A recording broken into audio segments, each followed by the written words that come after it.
जिज्ञासु मित्रों, बहुत बहुत अभिनंदन है आपका दिव्य सृजन में।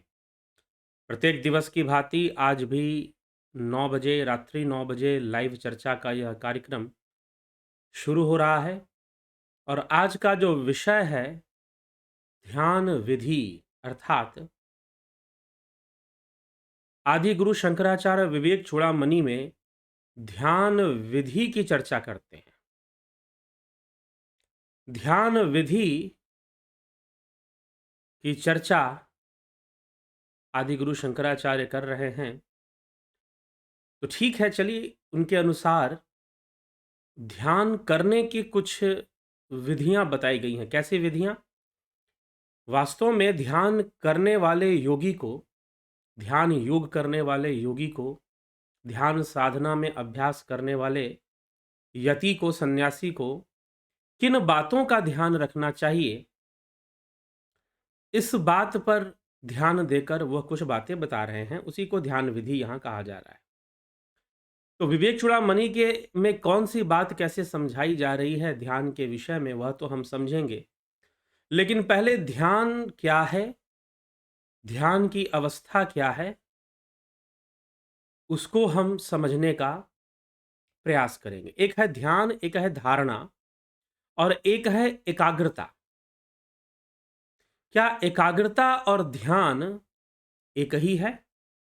लोकाचार की भाषा में, सामान्य भाषा में, जो लोग जिस तरह की भाषा बोलते हैं, उसमें ध्यान और एकाग्रता को एक ही कहकर बताया जाता है। भाई, किसी ने, शिक्षक ने अपने छात्रों से कहा कि ध्यान लगा के पढ़ो, तो वास्तव में ये ध्यान लगाकर पढ़ने वाली कौन सी बात है? या एकाग्रता पूर्वक पढ़ो? उनके कहने का मतलब है एकाग्रता पूर्वक ही पढ़ो, परंतु उन्होंने कहा कि ध्यान लगा के पढ़ो। तो क्या ध्यान और एकाग्रता एक ही विषय है? क्या ध्यान और एकाग्रता एक ही है या अलग अलग चीजें हैं? इस पर भी चर्चा करेंगे। ध्यान कैसी अवस्था है, कैसे यह अवस्था बनती है, उसको भी समझेंगे। और फिर आदि गुरु शंकराचार्य विवेक चूड़ामणि के अपने इस आध्यात्मिक साहित्य में क्या कहते हैं ध्यान लगाने वालों के लिए, या फिर ध्यान करना की जो इच्छा रखते हैं, जो निर्विकल्प समाधि तक पहुंचना चाहते हैं, उन्हें ध्यान करना चाहिए। यह वो पहले ही समझा चुके हैं। उन्हें वैराग्य का सहारा लेना चाहिए और ध्यान योग का अभ्यास करना चाहिए, ये पहले ही समझा चुके हैं। लेकिन अब वो बताएंगे कि ध्यान किस प्रकार से करना चाहिए, किन बातों का ध्यान रखना चाहिए। लेकिन उससे पूर्व ध्यान की अवस्था कैसे बनती है, इसको समझ लिया जाए, क्योंकि वो उसमें नहीं बताया गया। तो ध्यान वास्तव में महर्षि पतंजलि के अनुसार, और अभी पीछे जो हमने निधि ध्यासन आदि पे चर्चा सुनी, उसके अनुसार भी एक ही भाव हो जाना ही ध्यान है, एक वृत्ति हो जाना ही ध्यान है। एक वृत्ति में आप चले जाएं तो वह ध्यान की अवस्था है, और धारणा उससे पूर्व है। धारणा मतलब किसी एक वृत्ति को धारण करना, किसी एक भाव को धारण करना और अपने चित्त को उसी भाव में नित्य लगाए रखना, वहां से हटने नहीं देना, यह धारणा है। एक ही भाव में चित्त को हमेशा लगाए रखना, लगाए रखने का प्रयास करना और लगाना, यहां पर धारणा में कर्म का भाव है। धारणा में करना है, कुछ आपको लगाना है, लेकिन ध्यान में कुछ लगाना नहीं है। अपने आप ही हमारा चित्त जो है, धारणा के अभ्यास से परिपक्व होकर, धारणा के अभ्यास से परिपक्व होकर हमारा चित्त स्वतः ही एक वृत्ति हो जाएगा, स्वतः ही एक ही भाव हो जाएगा। और जब वैसी अवस्था बन जाएगी, जब एक वृत्ति या एक ही भाव होने की अवस्था बन जाएगी, तो समझो कि ध्यान हुआ। अपने आप चित्त एक वृत्ति वाली अवस्था में पहुंच जाएगा, फिर लगाना नहीं पड़ेगा, वो अपने आप एक ही वृत्ति का प्रवाह होता रहेगा, दूसरी वृत्ति प्रवेश ही नहीं कर पाएगी। ऐसी अवस्था अपने आप बन जाएगी, तो वह ध्यान होगा। और उस अवस्था में, उस एक वृत्ति में ही, उस एक भाव में ही हमारी संपूर्ण ऊर्जा, हमारी संपूर्ण प्राण शक्ति उसी एक भाव में समाहित होने लगेगी। समाहित होने लगेगी तो वह एक भाव अद्भुत शक्ति को पैदा करेगा और इसी से योगी के अंदर सिद्धियों का विकास हो जाता है। बिल्कुल वैसे जैसे कि जैसे कि अगर कोई मैग्नीफाइंग ग्लास आवर्धक लेंस अगर आप लें, उसे सूर्य की किरणों के में रख दें, तो वह कुछ सूर्य की किरणों को इकट्ठा कर कर एक पॉइंट पर एकाग्र कर देगी। मतलब बहुत सारी किरणों को वो एक एक में एक रूप में परिवर्तित कर देगी। मतलब सारी ऊर्जा जो बिखरी हुई थी उसने उसने इकट्ठा कर दिया, उसे एक रेज में कन्वर्ट कर दिया। अब वो जहां फोकस करेगा, अगर कागज नीचे रख दोगे तो कागज जल पड़ेगा, उसमें इतनी शक्ति आ जाएगी। अगर सूखी घास होगी तो सूखी घास भी जल पड़ेगी, इतनी शक्ति आ जाएगी। यह एकाग्रता का शक्ति है, यह ध्यान की शक्ति है। तो जब ध्यान होगा तो स्वतः ही धारणा सिद्ध होने से ध्यान होता है, धारणा की परिपक्वता से ही ध्यान होता है। किसी एक भाव का निरंतर ध्यान, एक ही भाव में मन को निरंतर चित्त करना, मन को या चित्त को निरंतर एक ही भाव में संलग्न रखना और बना के रखना एक ही भाव के अंदर, तो पहले तो आप उसका अभ्यास करेंगे, प्रयास करेंगे, लेकिन अभ्यास करते करते, प्रयास करते करते जब वो धारणा परिपक्व हो जाएगी तो ध्यान में परिवर्तित हो जाएगी और वह एक ही भाव रहेगा, फिर लगाने की जरूरत नहीं है। वो एक भाव स्वतः ही बना रहेगा, वह एक भाव स्वतः ही बना रहेगा, उसे कोई जबरदस्ती लगाने की आवश्यकता नहीं पड़ेगी। और जब ऐसी स्थिति बन जाए तो समझिए कि आप ध्यान की अवस्था में हुए और आपने ध्यान का अनुभव किया और उस समय अद्भुत शक्ति का भी आपको अनुभव होना शुरू हो जाएगा।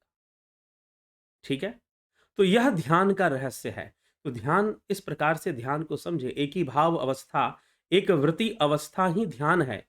लेकिन इस अवस्था तक पहुंचा जाए उसके पहले भी कई चीजों का ध्यान रखना चाहिए, कई तरह के अभ्यास हमें करने पड़ते हैं, तब जाकर हम उस एक अवस्था तक पहुंच पाते हैं। ठीक है?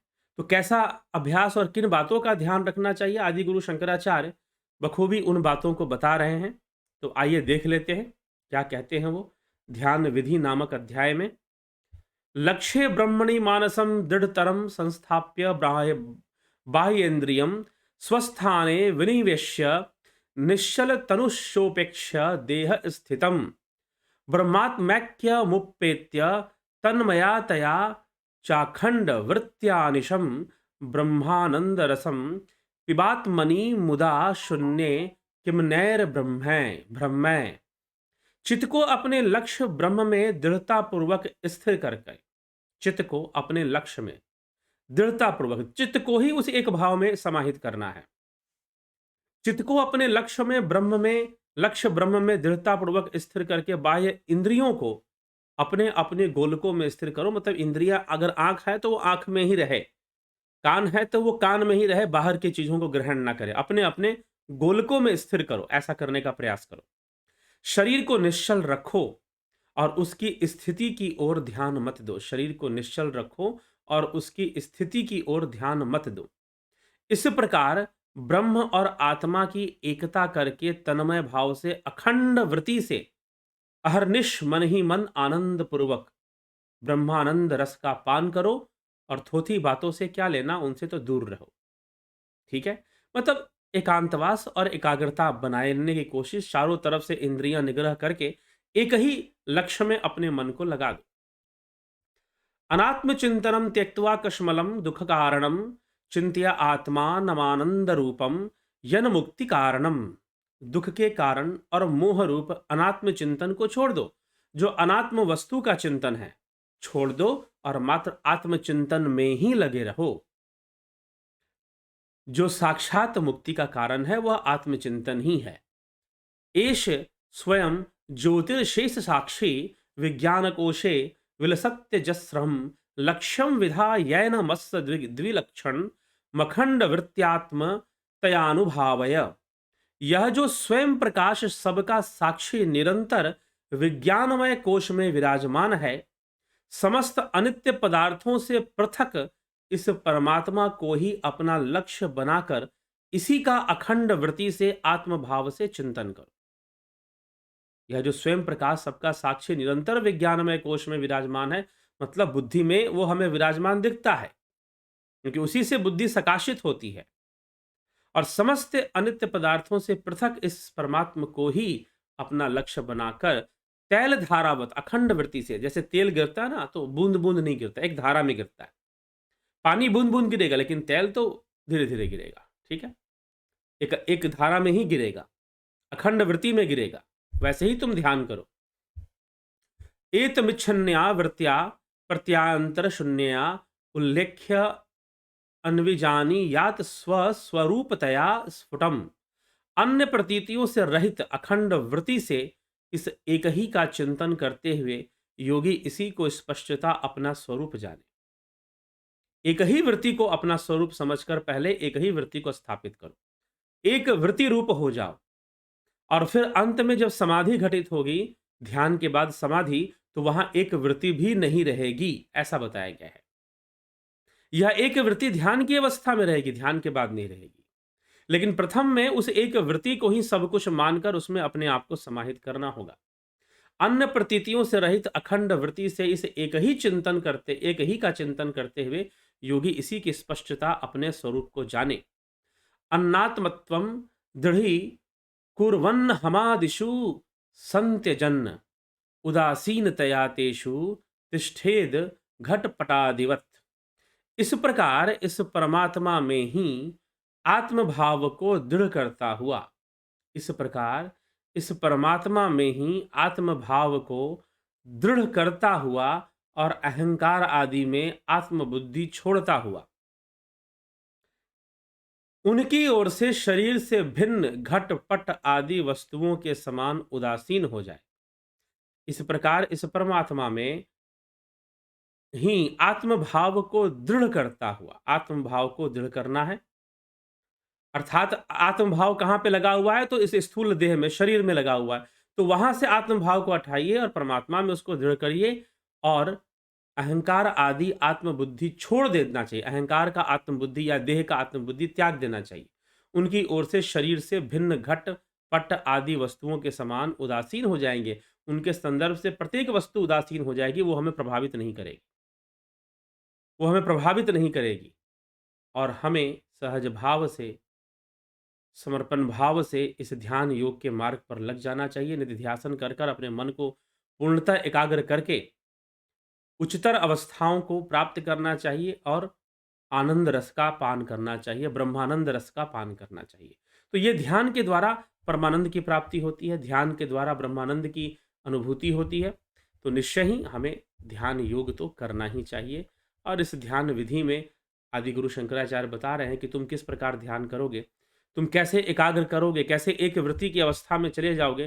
तो इन श्लोकों में वो इसकी चर्चा कर रहे हैं, जो अभी हमने विवेक चूड़ामणि के माध्यम से सुने। तो यही हमें सुनना है, समझना है और इसी को समझकर आगे बढ़ना है। तो जिज्ञासुओं, इसी के साथ आज के यहाँ विचारों को मैं विराम देता हूँ।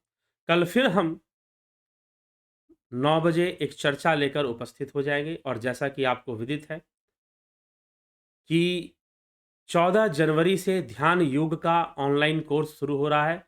साथ ही साथ 14 जनवरी से ध्यान योग का ऑनलाइन कोर्स शुरू हो रहा है, और फिर साथ ही साथ और क्या शुरू हो रहा है, नेचुरोपैथी प्राकृतिक चिकित्सा का भी कोर्स शुरू हो रहा है। इन दोनों का आप लाभ उठा सकते हैं, जरूर लाभ उठाइए। अगर आप इन दोनों का लाभ उठाते हैं, ध्यान योग, जुपिटर सन मेंबरशिप, जुपिटर मेंबरशिप और नेचुरोपैथी, अगर इन तीनों कोर्सों को एक साथ अगर ज्वाइन करते हैं,